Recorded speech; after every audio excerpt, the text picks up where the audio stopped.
Thanks, Ben. It is a great day to be a Bearkat. And, we're here in New Orleans, our first FBS bowl game. And I wanted to start off just thanking our team and our current coaches that are there, the job that they've done and all this transition. It's an amazing job of how they handled all of this. And, it's really great that they all want to come back and play. The coaches are here, still coaching and trying to win our 10th FBS game. That's really exciting, and I can't thank them enough for everything they did and give us an opportunity to do this. It's a special day for Bearkat football. I've been a part of it for 42 years and had the pleasure of being a part of these announcements before. This one's really exciting for me. Phil Longo has done a wonderful job here as an offensive coordinator and what he's done since he left here. And everything that I have, as we approach this opening, that we were looking for, someone that knew us, someone with FBS coordinator experiences, and just really, really good people that want to be at Sam Houston. And he checked all the boxes. As we went through this process, he continued to just rise to the level that we're getting here today, and that's a big part of why we're here today. I do want to thank our president, Dr. Lisa White.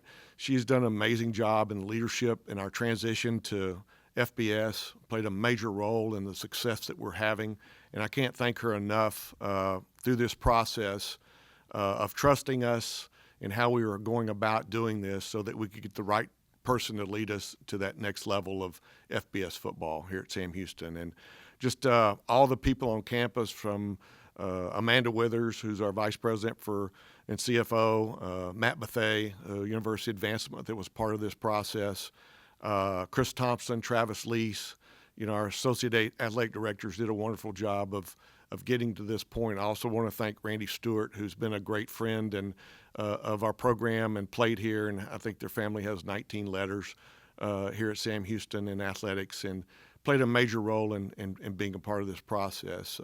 It was a little different process than we've done in the past. We knew that we had to move very quickly because of the portal, because of the different landscape of college athletics. And I think we did it in an amazing time. We got a job posted in about 24 hours, and we've been able to get this done before the bowl game, which is what we wanted to do. And while this is a great day announcing Phil, we wanted to make sure that we did it today so that we could focus now on the team and getting that 10th win, hopefully. Tyler had the first question for you. Yeah, Bobby, I just wanted to, did you see, I guess, a coaching search possibly coming? Were you caught off guard at all with the timing of this? And then with the momentum the program has, do you find it beneficial, the timing of getting the kind of the coaching search done with? And do you feel like you guys are in an advantageous spot, I guess, moving forward? I believe we are. I'm never really surprised by these type. Casey and I had developed a long-time relationship. We talked a lot about everything, especially opportunities for him. And this was a great opportunity for him to get back closer to his home roots. And so he and I had talked about that. We had talked about some other jobs that he might be interested in as well. I'm always supportive of our head coaches if they want to move to a different direction. And it's always good to be in a situation when you're winning and you're even having coaches move forward in other opportunities, and that's okay because we want to continue to be successful. I think one of the things from the search, it's never a good time. And this was an unknown for us being in the bowl season for the first time and dealing with a coaching change. That's why I was really pleased with the process. The candidate pool was unbelievable. I mean, it was probably the best I've ever been a part of in at least my 27 years as athletic director. The talent pool of people that were interested in our job was a great compliment to our university and our program, how we're doing it. And then the way the players and the current coaches have handled this bowl situation and not opting out, even though they're in the transfer portal, some of them, they're still playing. And that energy that they're bringing to try to win 10 games is very, very special. And so from my standpoint, it was probably the least anxiety that I've ever had in trying to hire a coach because of all those factors. It just seemed to be going that way. I know Phil wasn't. Phil would call me and different things like that, so I'll let him speak to that when it's his opportunity. But a lot of my job is is counseling and coaching up. I'm still a coach at heart, but getting people to be in the right place, right time, and these searches are all about timing in a lot of ways, and how it flows. But everybody, I can't really emphasize the outpouring of support from across donors, the external fans, everybody, and even internally on our campus, support for Phil. And when you're hiring and you're in that position, and you get that kind of positive feedback, boy, it sure makes it easy to come to work every day and not have those anxiety moments. Bolton Foster.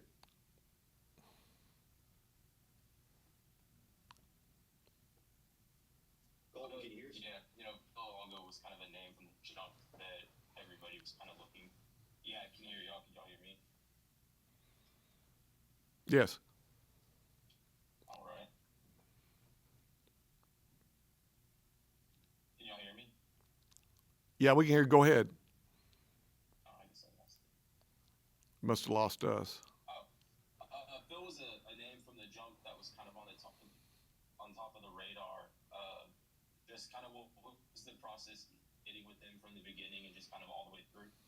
Well, Phil and I have had a relationship since he was assistant coach here. That's one of the things I do as athletic director. I always want to develop those relationships with coaches and talk because, as we've done in the past in several sports, whenever we had a coaching change, and it's a positive coaching change, then we've moved coaches up. And he and I began discussions. We've meet just about every year, a couple of times a year, or at least talk on the phone, have forever. It's ironic that when right before I went into my surgery and before we even knew Casey was leaving, Phil and I were going to get together when he was in town. And after that, I talked to the team on Sunday. That Thursday, we got together and knew what we were working through. That was before we even started the process of interviewing. And that's just because we've had that relationship and we understand.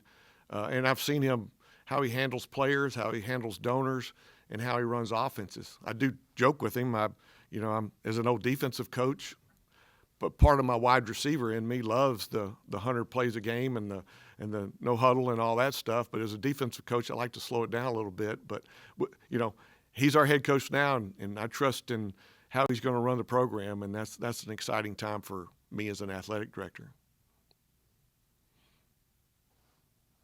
Neal. Hey, Bobby. Hey, Colin. Can y'all hear me? Yes. Cool. Bobby, over the last 40 years or so, you've only hired less than a handful of coaches, but this is your first head coaching hire for football of NIL and transfer portal. Just kind of, did this process differ from a lot from the last few hires that you had to do, or did you keep pretty much the same philosophy when it comes to the approach? Pretty much the same philosophy. I mean, a lot of, and I think a lot of the candidates thank me for not using a search firm because I'm just old school when it comes to that, and I've been doing this a long time, and there's not many people that can tell me anything about Sam Houston football that I don't already know. So that's a positive, and going into that aspect.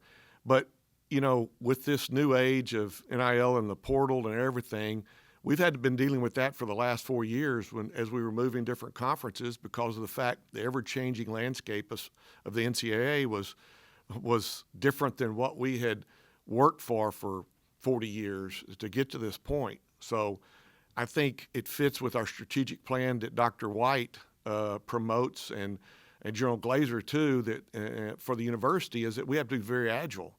And we have been. We've done a great job, not only our coaches, but I think our administrative staff have done a great job of maneuvering around all the different changes. We know that we're behind in a lot of areas, but that doesn't keep us from being successful. And that's the type of individual we want here at Sam Houston, to understand us, know that we keep growing and improving on a lot of things, but we've got to be successful to keep doing that. And I'm very, very proud that we're able to do that. And I wish we got a little bit more credit for that too, from that perspective, because we do win in spite of any circumstances that we have. The funny thing is, I've had a lot of former coaches, and even during this process, a lot of people, I don't say no to coaches. I never have. I don't ever remember any time saying, no, we can't do that. We adapt, we maybe move in a different direction, but Phil's writing it down, that's for sure. But, we adapt, we make the adjustments, and it's maybe not today, it may be a year from now, 2 years, but we're going to get it done at some point in time. And that's the type of relationship I want to build with our coaches and our staff and our student athletes, that we're always moving forward, and it's more about timing when we make things happen. Carlos. Hey, everybody. You talked about in your opening statement that Coach Longo checks all the boxes, being a former OC of the program and with his experience at the Power 5 level. What are some of those other boxes that you think he checked the box of outside of the other candidates? I think he develops quarterbacks at an extremely high level, and that's important. I think the times we have been extremely successful in our football program, we've had really great situations at quarterback. Doesn't mean they were always the best athlete or most talented in some aspects, but they played at a high level and they were winners. And that's the thing that I've always admired about Phil, how he's done that. He's done it after he left here too, at the other places he's been, and that's a big positive too. But I also think, his family, great people, and he wanted to be here. And I wanted someone that wanted to be here, wanted to build something long term, because that's one thing that we have.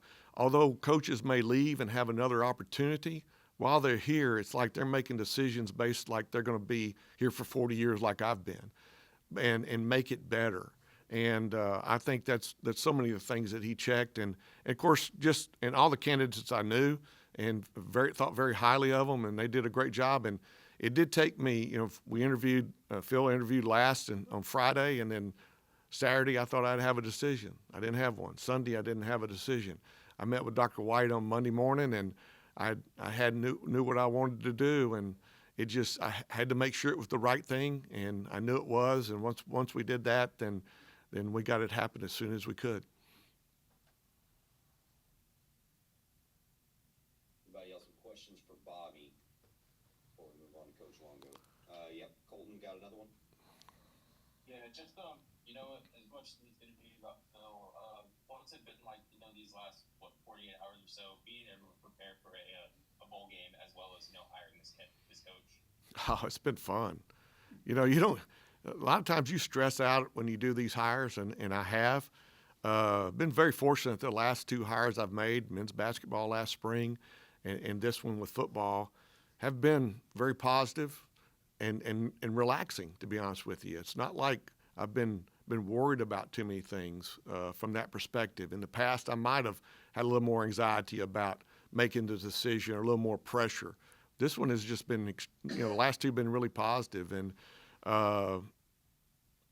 it's fun. At my age of my career, as long as I can walk in every day and have the support that I get with our president and our university, and have fun doing what I'm doing, that's really important. This bowl game's really important to me, and I think that's what's really made it. I said it a while ago, how everybody has handled this, and the excitement and the energy, and the coaches staying and the players staying to make this happen. That's a great compliment to our university, but that's a great compliment to our athletic program and our football program, because that doesn't happen everywhere. There's a lot of changes going on in the coaching fields, and you're seeing, what was it, Marshall couldn't put a team together. And, I'm glad we're not in that situation. And I'm just really excited about that, and excited that Phil's our coach. Anything else from you guys for Bobby? Bobby, thank you so much. I know you got an airport run to make. Appreciate you taking the time. Yes. I do. We usually have jerseys and all that stuff, but since we're on the road, we'll do it. But I do want to thank him, and the excitement when we talked, and I talked to him that's the recommendation I wanted. You could just feel it over the phone, and I know he wants to be here, and I know he's going to be a great Bearkat, and we're excited about you and the family being here. Thank you, sir. All right. Appreciate you. All right, and here we go. Introducing the new head football coach for Sam Houston Bearkats, Phil Longo. Coach, welcome back to Huntsville. We're excited to have you. We'll go ahead and get an opening statement from you, and then we'll begin to take questions. Appreciate you. Before I say anything or get into anything, I think the most important thing this week is getting a win tomorrow in our bowl game and getting to 10 wins. And I know that's important to the current coaches and the players. So I'm going to be brief with my statement, and then I'll take what other questions that you have. I drove down here to New Orleans to visit and do this press conference, and I'm looking forward to being a fan tomorrow, watching the Bearkats as I have been the last 8 years. I sent a picture to a few people on in the process here with this interview process. I sent a picture of 5 or 6 items from Sam Houston State that I have that still exist in my home, and I still wear around the house, and if my kids don't steal them first. And it's those are very there are very few schools that I have been to that I keep old items, but Sam Houston still exists in my home, and that's because Sam Houston still exists in my heart, and we are thrilled to be here. We're really excited to be here. And so I would like to just take a minute to say I want to thank the Sam Houston State University president, Dr. Lisa White, and our athletic director, Bobby Williams, and his advisor, Randy Stewart, 3 of whom were a huge part of this process, and everybody else that was involved in the process with regards to providing me with this opportunity to be what I believe is the 16th head coach at Sam Houston State University. And so I'm thrilled to be here. My family is happy. They want to book tickets down to Texas now, and we're waiting until Christmas is over, and then everybody will be here, and we're going to hit the ground running with regards to the program. The other thing I wanted to say was, I think this is important. I was driving. You have a lot of time to think when you drive. I didn't have nearly as much time on this ride because I was inundated with coaches' calls and recruits' calls and players' calls and all of the things that go with a change in the guard with regards to the head football coaching position at a university. And so I was entertaining all of those calls and texts. But I did have some time to think, and I was thinking about some of maybe the greatest moments I've had in my lifetime. I have been on this planet for 56 years, and for 51 of those years, I have been part of a full football season, either as a player or as a coach. And I'd be remiss if I didn't say football is a huge part of my life. It doesn't define me, but it has done a lot for me, and I understand the importance that football has on the lives of all of our players. I also thought about maybe marrying my wife being the greatest moment I've had, and I feel honored just to have Tanya in my life. And then obviously there are 4 wonderful children that I have home with Gianna and Makaria, and my twins Nico and Morgan, and those 4 births and my wedding probably are the top 5, and I think that would be true with most people. Now you take that and you move that aside for a moment, and sadly enough, there aren't a lot of moments in my life that are not tied to football some way, shape, or form. And I don't just mean the wins or the great plays, but just the experiences I've had with players. Steve Smithers, a former quarterback that I coached in high school, came and visited me this past season, stayed at the house with his son. I coached him 22 years ago, and it was a thrill to have him in my home to watch the game. And I have a lot of those relationships with former players, and that's a big part of, and they're a big part of some of those great moments. So there have been some great moments. There have been some great games. There have been some great wins. There have been some great championships. But I can tell you honestly that coming here today to this hotel to do this press conference, to be the next head coach at Sam Houston State University is by far one of the top moments in my life. And so my mission from today on is to make the people that have supported me with regards to coming here and becoming the head coach happy, proud, and excited about being a part of this program. I also would be remiss if I didn't thank Casey Keeler, the former head coach, who are some huge shoes to fill right now. And I realize that. And it's a challenge, and I'm up to the challenge. And I'm excited about what lies in the future here for this program. I think that there have been many great coaches, Willie Fritz and so on, right on down the line here, and I'm honored to be a part of that line of coaches. And I'm looking forward to, especially the near future. And I plan to be here long enough to sustain some success and be a bigger part of the tradition that is Sam Houston State football. So thank you very much. I appreciate your time and attention. And if you have questions, I'd be happy to answer them. Yep, thank you, Coach. We'll go ahead and get started with those questions, and we'll get the first one from Colton Foster. Yeah, obviously, I'm not sure how much time you spent in Huntsville, but what's it just kind of like to get back to a place that you and your family kind of call home? Well, I think, the 3 to 4 years that we were here, was our first exposure to the area. It wasn't my first exposure to Texas. I've got relatives in Houston and in Dallas, and I've always loved the state. I've always said when I get off the plane and my feet hit the ground, I feel at home here. I think my friends and family are tired of hearing that, but that has just been the truth. That's how I and the family feel when we get here. But to come back after 8-9 years of it's been a long trek, right? We've been through the Big Ten, we've been through the ACC, we've been through the SEC. I've been around a lot of great coaches and players during that time. I think I'm a better football coach right now. I told the committee I'm a more patient football coach right now. It started 13 years ago when I had my first child. So these have all been benefits and blessings. And I've been through some really good times in the last 8-9 years, and I've been through some rough times. And I'm better for all of them. And I'm going to take that and that experience and those things, and they're all going to pay great dividends here moving forward as the head coach here at Sam. So looking around at Huntsville, which is the question you asked me, now with all the improvements and the changes, was kind of exciting. I drove around the last few days and just looked at the changes to the field and what's going on with the stadium, and the locker room is gorgeous, all the facility upgrades and everything that's been developed and been built here since I've been gone. I told the committee when I was here interviewing that it was interesting and exciting to see the things that have changed and been improved. It was also comforting to see a lot of familiar faces and be able to sit down and talk to people that I have had great relationships with for so long. So couldn't be more excited about being here. It's like coming home to family, and that's how we're going to run the football program. Question from Tyler Shaw. Yeah, Coach, a couple of things. First, just how much of an emphasis is kind of with player retention right now with the momentum the program has, and with the coaching change in the past? What is your recruiting pitch to guys that are on the fence about leaving or coming back?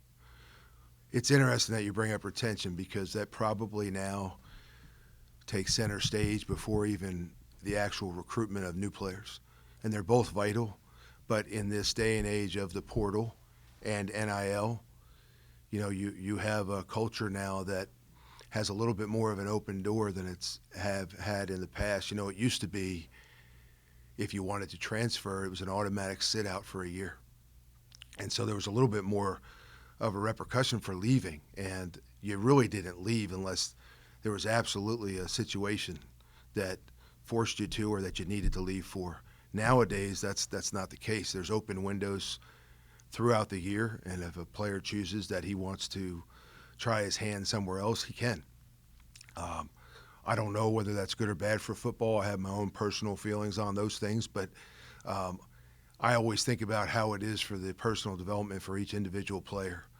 There's a benefit to be had from having to persevere and overcome and adapt and find your niche and build your way and earn your right to get on the field.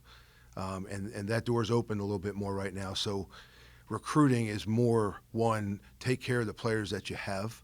That's probably an offshoot benefit. I think maybe there are coaches and programs right now that are doing a better job of taking care of their current players because they need to, because they want to retain them. And at the end of the season, it's hard to have a close personal relationship with an individual you don't talk to all season and then expect him to stay because of that relationship.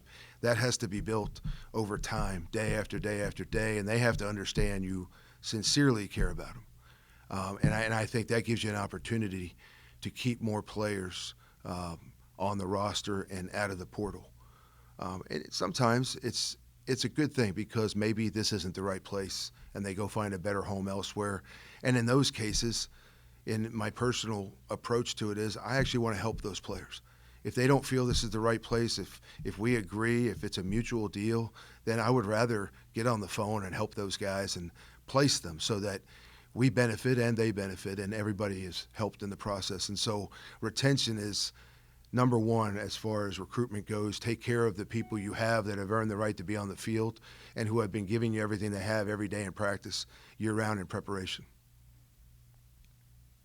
And Phil, sorry, I also wanted to ask, a couple of years ago, Texas A&M hired Bobby Petrino. I don't know how close in the process you were to maybe that kind of being your path and an offensive coordinator in that kind of search cycle. So are you asking me if I was in that process? Right, yeah. I'm quickly thinking here if there's anything detrimental to saying yes or no. Let's just say this: I have been a part of a lot of different processes, and I'm really careful about what I choose to do and where I go, and that's no different in this process here. But I would say make no mistake about it. My goal was to keep an eye on what Casey Keeler was doing. And I was elated that they made the move to Conference USA. And I've just watched the team over the years as a fan, and I've also watched and communicated with Coach Keeler, and I wish him the best, and I know he'll win at Temple just like he's won everywhere else. But I'm also very happy that, it provided an opening here. And I don't think it would have mattered when, truthfully. I would have tried very hard to come back here to be a part of this program as the head football coach. Good question from Carlos. Hey, Coach Longo. How are you? Made a lot of stops at Ole Miss, North Carolina, and Wisconsin across this 8-year absence from Huntsville. What were your biggest takeaways from those programs that are going to help you aid in your new role here as head coach?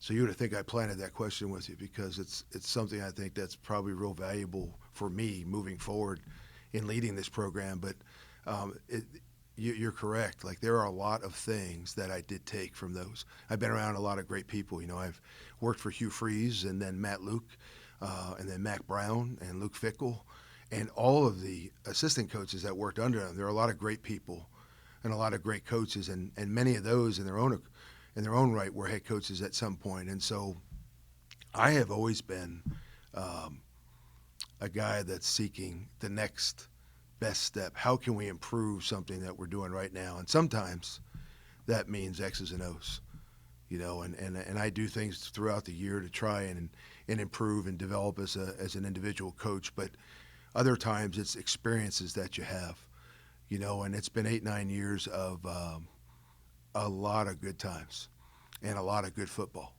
on both sides of the ball, and a lot of team wins. And you start to learn and appreciate what it's like to play complementary football and actually win the game. It's not necessarily how many sacks and interceptions and how few yards you gave up on the ground, and it's not always the passing yards and the touchdowns and all that stuff. It's about getting 100-plus guys together on a weekly basis to find a way to go win a football game. And the approach at every place, and I really didn't know this going in, it's just been our philosophy to try to adapt what we do. And in my case, that was offensively because that was my job. Adapt what we do, let the talent that we have dictate what we emphasize in the offense.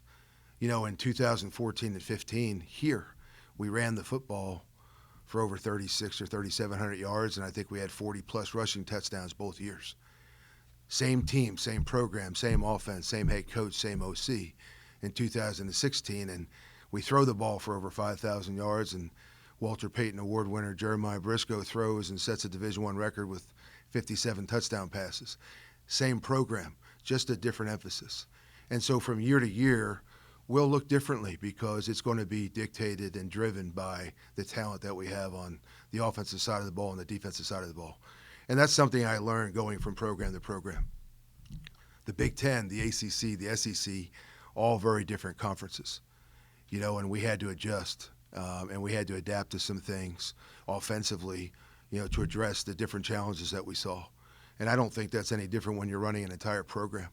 The only difference in my mind, and I certainly don't want to oversimplify it or take away from the great job that many great head coaches around the country are doing right now, but the way I look at it, I've got to make it simple for myself. The vision for the offense was my job when I was the offense coordinator. And now that's a broader vision. And it encompasses special teams and defense. It encompasses staff development. It encompasses player development. It encompasses year-round calendar and a plan to get better. It encompasses controlling and making some huge decisions with regards to recruiting. It encompasses handling the media and pesky boosters. I'm looking over at Randy Stewart here. And having relationships with all of the people that are so vital and important to the football program. And so all I'm doing is the same thing I did on offense. I'm shifting my focus from the offensive side, which was my job, to what my job is now, and that is taking care of all of these players in the locker room. There'll be an incredible emphasis on the defensive side of the football. Nobody enjoys or likes good defense more than I do.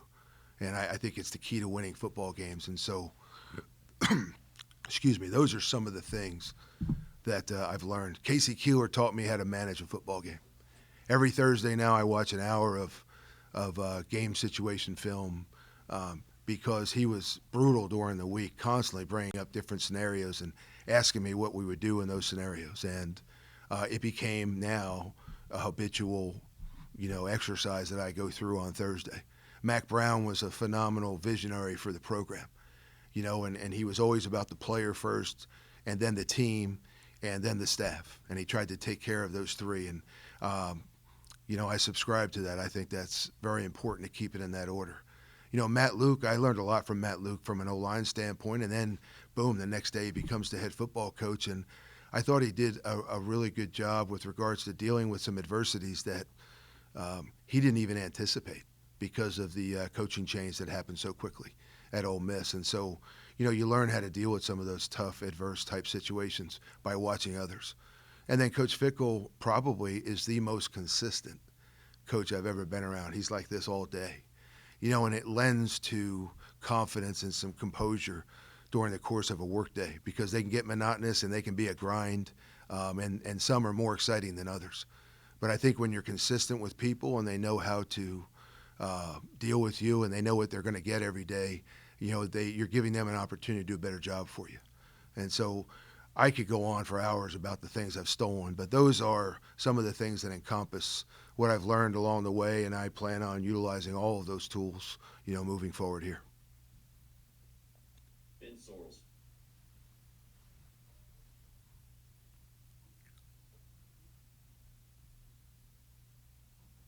Ben, I think you're muted. Are you muted? We're not getting your volume.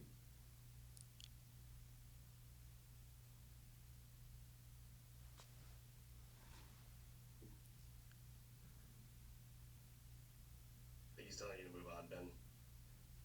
All right. Thank you. Yep, we'll go get one from Colin.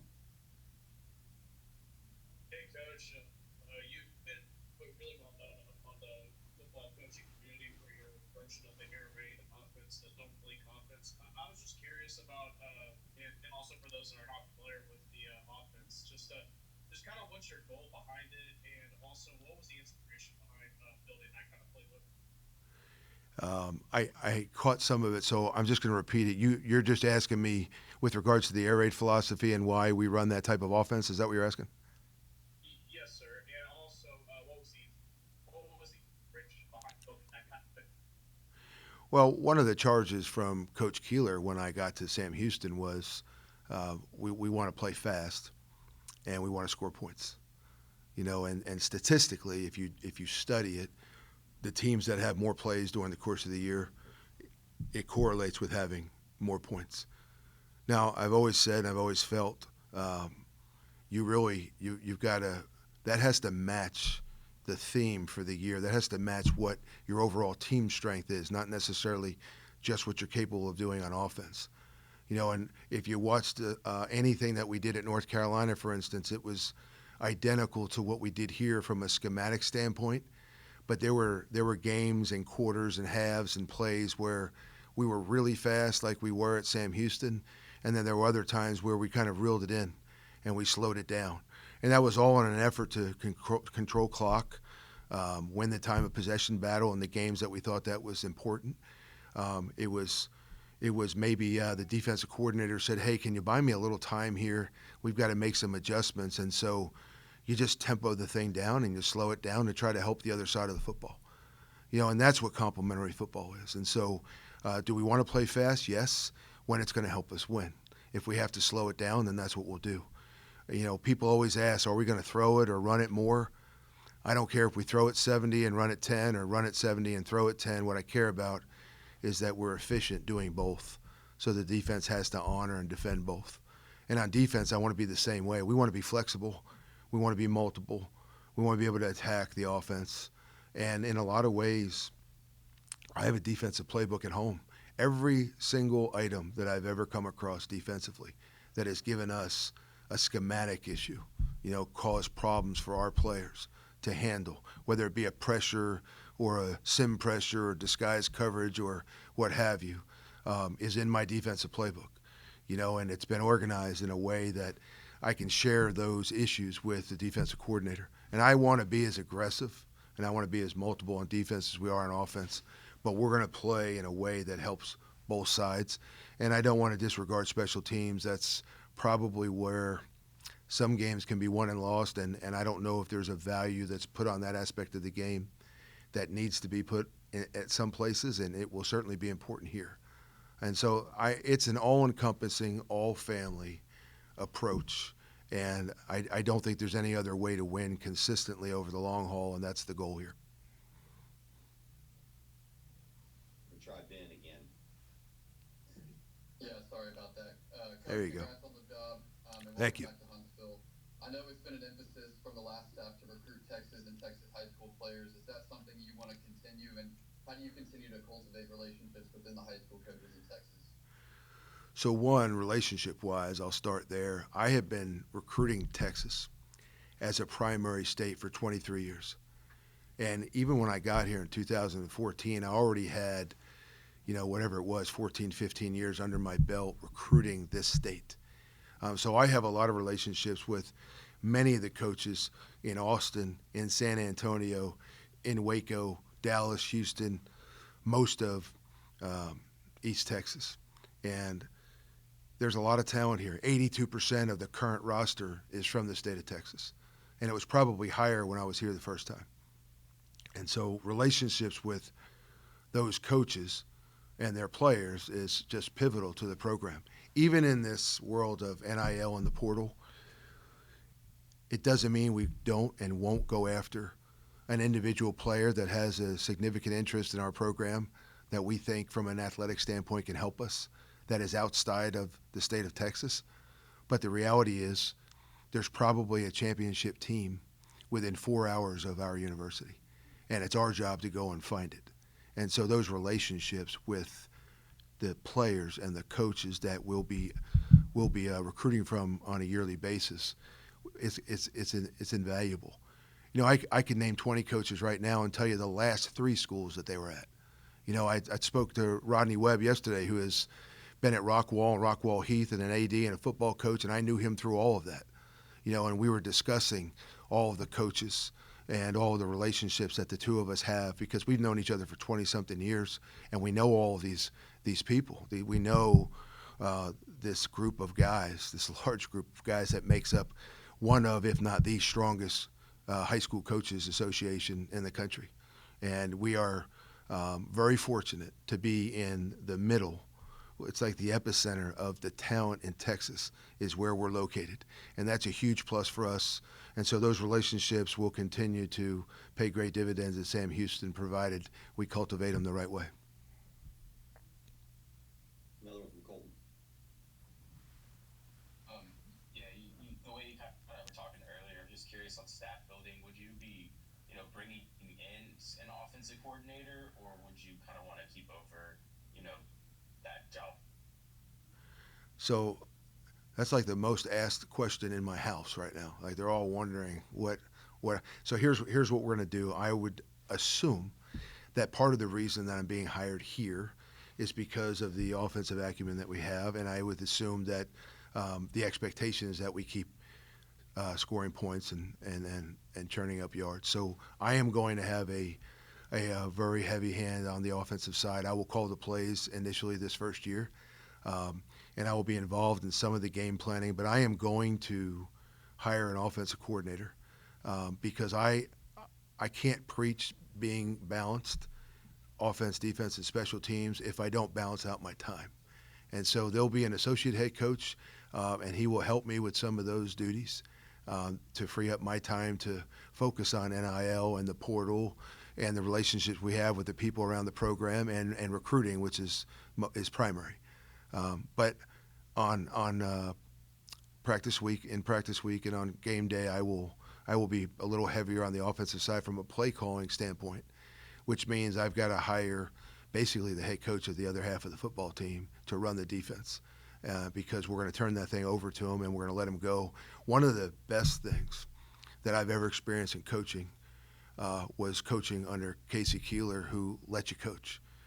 You know, and he's going to be mad that I tell this story, but I mean, he walked into our offensive staff room one day and he said, "Hey," it was the only time he ever did it. And he said, "Hey, can I just show you this play?" And he drew up a play. And I said, "Coach, there's 12 players on the field." And he threw the dry erase marker up in the air and walked out. And that's the only time he ever came in the office. So he truly, truly let you handle that side. Now, if it wasn't getting done, you're going to see him more often. So you got to get your job done. But that's what I envision for our positional coaches and our defensive coordinator, our special teams coordinator. And because I have the offensive background, I'll be involved on that side a little bit more with regards to game planning and play calling. And as we move forward, that may change, but that's how it will start this initial year with me. Colton, did you have a follow-up on that? Just hold your hand up. No, it was another question. Go ahead. I don't know. Go ahead with it. I was just curious. You know, you said you've been keeping up with the Bearkats since you left. I was just curious, kind of what you've seen from them this year. Just kind of if you've watched any games or any film on them. Yeah, I didn't get yelled at very much this year, but I did when I pulled my phone out at team dinner, which wasn't allowed, and I had the Sam game playing, you know, over here, kind of hopefully out of view, right? So, because I've been so, it was hard to leave here. Let me say that it was really hard, and I didn't want to. It was just probably the best thing for my family at the time, and looking back now. That's why I brought up the clothing item story earlier on. I've kept those things around because of how important and how wonderful my time was here. And so looking at the Bearkats this year, because I try to watch every game that I can, I saw great defense, which I think is a big reason why we were 9-3 during the regular season and we're playing in this bowl game tomorrow. And I saw a solid offense. I thought we saw a complementary offense. Is the approach to the offensive side of the ball this year similar to what we might do going forward? It's probably different, but it doesn't mean one is better than the other. It just means that's what the coaches chose as their best opportunity to win, and they proved to be right because they did a great job this year. And so I saw conservative, that sounds negative, I saw conservative, intelligent, field position football on offense, and I thought it complemented a great defense. And it gave us an opportunity to get to the fourth quarter with an opportunity to win a lot of games. And interestingly enough, I don't really think this year was much different than last year. I think last year, Sam Houston got to the fourth quarter in a lot of instances with an opportunity to win, and for whatever reason, they didn't do it. But this year, they were able to close the show at the end of the game, and it produced a much better season, obviously. And so it's been fun to watch. You know, you watch them. I watched them after I left just to see what would happen with Coach Cramsey and the rest of the guys that came in. And the defensive coordinator changed a few times, and Coach Carlin had a nice run here defensively. And you go through all these years and you watch some things, and it changes as the staff and the player base changes. But interestingly enough, same head coach, and you're still winning. And then it was fun to watch them make this transition to Conference USA, and so I am super excited about taking it to whatever the next step is in store for us moving forward. One more question from Colin. Hey, Coach. Just kind of what's been your outlook or evaluation of Conference USA, especially with the league being a year removed from having a team represent the conference in the Year 6? You know, it's interesting because the Conference USA is a little bit different than it was when I knew it prior, right? And so I don't want to skate your question, but I'm going to say it's really going to, when recruiting is over, and it's probably never over, but when it slows down a little bit and we can start focusing in on X's and O's and all that, I think I can get a better feel for what the strengths are and the weaknesses are in conference, what the character of the conference is. As I mentioned, the three Power Four conferences that I've been a part of were all very different. And so I'm not sure if I have a great feel yet. I knew a lot of the coaches, and I still know a bunch of them, Rich Rod on down. You know, I know those guys, and I know what they're about, and I know what their football is about. But again, programs are a little different, and, you know, Rich Rodriguez at West Virginia before was different than Rich Rodriguez at Jacksonville State. It may be different than him at West Virginia again now. So I'm going to have to take a long look at it, and then I can give you probably a more accurate answer moving forward. I do know this, though. The talent base of Sam Houston was not any less, it did not differ much from the talent base of all of the teams that we played in this year's schedule. And so moving forward, we have to make sure we maintain and improve that to achieve some of the things that we want to achieve, and that's to win the Conference USA. I don't see any other hands up right now. Is there any more questions for Coach Longo today? Okay. Looks like we're good. Coach, congratulations. Thank you for taking the time, making the trip down here. We're excited to have you on board. All you media members who are here, thank you guys so much. I see a lot of you still in the car and making your way down here to New Orleans. We look forward to seeing you once you make it down here for tomorrow night's New Orleans Bowl. Coach, glad to have you back. And It's good to be back. See you in Huntsville. Appreciate you all. See you soon. Thanks, guys.